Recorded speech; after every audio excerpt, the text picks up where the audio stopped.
Ianao riramselelay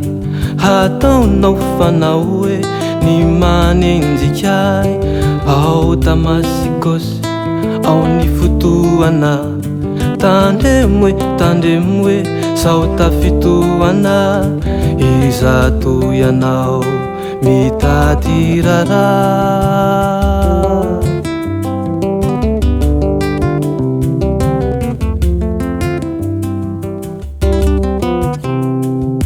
tampoka teo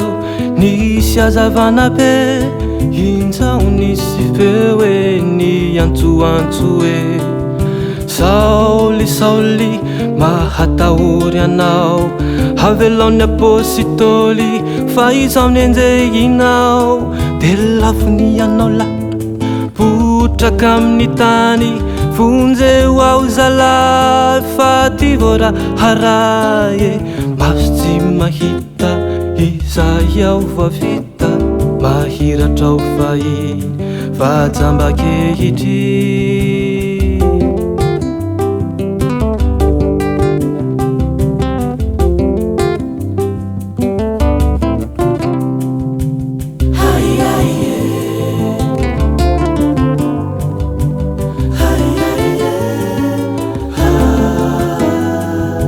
Ananiasikosy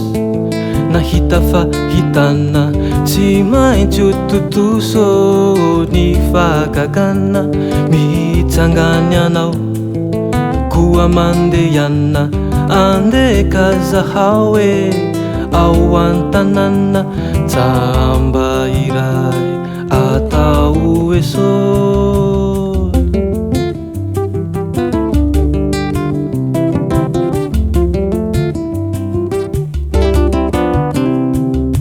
tena ndeha toko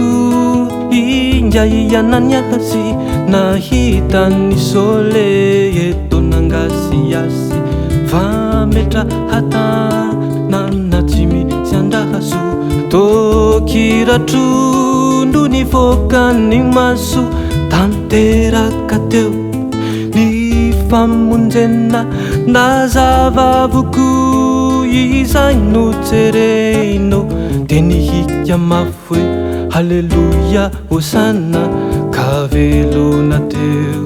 ny hira fiterana